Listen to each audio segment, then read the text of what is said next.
तो बताइए तो आप क्या, ये जो काशी का टूरिज्म प्लान चल रहा है, आज से नहीं, शुरू से ही, जब से ये नया सारा रूपरेखा बनी है और बाहर से कंसल्टेंट्स लाए गए और इसको एक टूरिस्ट स्पॉट के रूप में जैसे डेवलप किया जा रहा है, इसके बारे में क्या कहेंगे? मैं मोदी जी का ही शब्द दोहराता हूँ, नई दिल्ली सल्तनत जब से आई है, नई दिल्ली सल्तनत, वो दिल्ली सल्तनत हमेशा उपयोग करते थे विपक्ष में जब सरकार थी मनमोहन सिंह के लिए, तो ये उन्हीं के शब्द हैं। सबसे पहले ये मैं कहूंगा कि क्योंकि बहुत सारे लोग खासकर बड़े पत्रकार जो शाम को शो करते हैं, वो ये शो करते हैं कि इस बार काशी में इतने टूरिस्ट आए, इस बार काशी में इतना इनकम हुआ, गोवा से ज्यादा टूरिस्ट आए। एक भारतीय जनता पार्टी के सांसद हैं, उनका भांजा है, शाम को टीवी शो करता है और अर्नब गोस्वामी की तरह चिल्लाने का अभ्यास कर रहा है। वो गोवा से ज्यादा काशी में टूरिस्ट आए। तो उनके लिए मैं सबसे पहले कह देता हूं, क्योंकि टूरिज्म से हमको जो है कोई बैर नहीं है, लेकिन भारतीय जनता पार्टी के पाखंड से बैर है। इसलिए मैं सबसे पहले आशीष को कहूंगा कि समेत जी शिखर के लिए भाजपा ने जो प्रदर्शन किए हैं, वो ये ऐसे पत्रकार देख लें। समेत जी शिखर के लिए जैन समाज पूरी तरह से सड़कों पर उतर आया। ये तस्वीर आज के महाराष्ट्र की है और करीब 5 लाख जैन पूरे देश में सड़कों पर उतरे। यही है कि झारखंड में जो सरकार है, चूंकि भाजपा विपक्ष में है, वहां तो ये मुद्दे उठा रही है। झारखंड की सरकार समेत जी शिखर को टूरिस्ट क्षेत्र बनाना चाहती है, पारसनाथ जी को और समेत जी शिखर को टूरिस्ट स्पॉट बनाना चाहती है। तो वहां चूंकि भाजपा विपक्ष में है, तो भारतीय जनता पार्टी इसको उछाल रही है कि हमारे तीर्थ पर्यटन नहीं बनना चाहिए। इसलिए मैं भारतीय जनता पार्टी की ही लाइन ले रहा हूं। इसलिए मास्टर ये ना कहे कि ये टूरिज्म से पैर करते हैं, इसलिए मैं उनकी लाइन को ही क्लियर कर दे रहा हूं।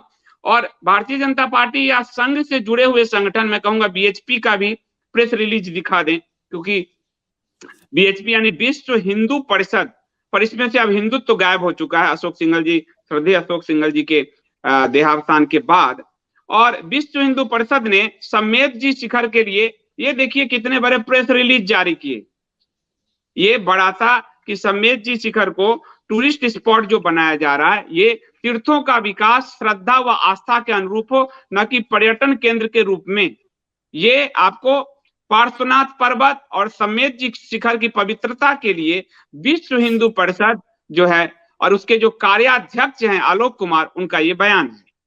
तो हम जो बोल रहे हैं वो संघ की विचारधारा, उनके आनुषंगिक संगठन विश्व हिंदू परिषद के ये प्रेस रिलीज और भारतीय जनता पार्टी जो झारखंड में कर रही है, उसके अनुरूप बोलने जा रहे हैं। इसलिए मास्टर स्ट्रोकवादी इस चीज को समझे।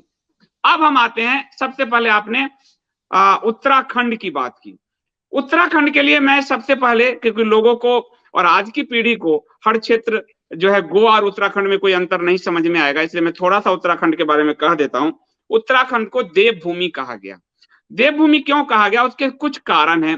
पहला, जो भारत की सबसे बड़ी और सर्व प्रमुख नदियां हैं गंगा यमुना सरस्वती, उसका उद्गम स्थल उत्तराखंड ही है।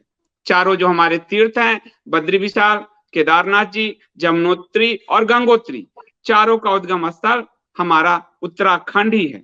वेद व्यास जी ने जहां बैठकर महाभारत लिखी और गणेश जी ने जहां बैठकर महाभारत वेद व्यास जी ने लिखवाई और गणेश जी ने लिखी, वो गणेश गुफा, वो व्यास गुफा, वो उत्तराखंड में ही है।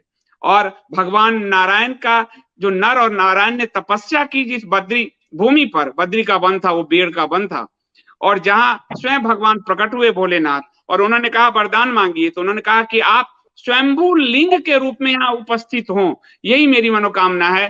केदारनाथ स्वयंभू लिंग के रूप में स्वयं भोलेनाथ जी ने प्रकट किया, तो वो केदारनाथ है। इसके अलावा यही वो जगह है, चमोली जिला है उत्तराखंड का, यहाँ का सबसे अंतिम गांव है, एक माना गांव पड़ता है, माना नाम है उसका।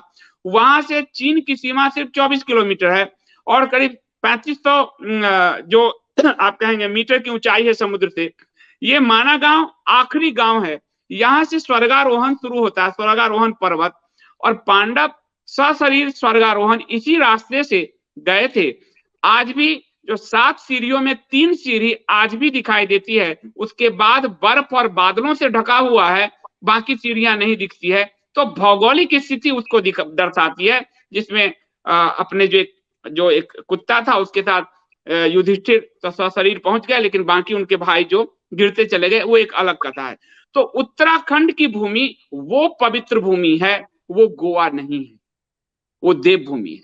अब उस देवभूमि के लिए अगर आप देखेंगे, ऋषिकेश जाएंगे, हरिद्वार जाएंगे, हरिद्वार के बारे में कहा जाता है कि अंग्रेजों ने हमारी शुचिता पे उतना प्रहार नहीं किया। अंग्रेजों ने हरिद्वार में उस समय आसपास के क्षेत्र में मुस्लिम आदि जो लोग मांसाहारी थे, मलेच्छ थे, उनके बसाव पे भी रोक लगा दिया था कि हिंदू तीर्थ क्षेत्र है। आज तथाकथित हिंदू सरकार क्या कर रही है, मैं कहूंगा कि वो एक उनका जो ऑर्डर है, वो ऑर्डर दिखाया जाए कि रात भर शराब में डुबा दीजिए उत्तराखंड को। ये तथाकथित हिंदूवादी सरकार है, उसके ये ऑर्डर है नए साल पे कि ये आप शराब में डुबाइए रात के 2 बजे, रात के 11 बजे से 2 बजे और पूरे 2 तारीख तक। बस अब जिस भूमि से गंगा, यमुना, सरस्वती का उद्गम स्थल है, जो भूमि अलकनंदा की उद्गम स्थल है, वो भूमि, उस भूमि पर ये शराब बहाने जा रहे हैं, बहा रहे हैं। ये नव हिंदू हैं, ये सरकारी हिंदू हैं, इनका हिंदू धर्म से कोई लेना देना नहीं है, सनातन में इसकी कोई आस्था नहीं है। इनकी सनातन धर्म क्या होता है ये भी इनको नहीं पता है। और आपको अगर लगे तो त्रिवेंद्र सिंह रावत के समय खुद ऋषिकेश जाएंगे, ठेके खुलवाए गए थे बड़े पैमाने पे।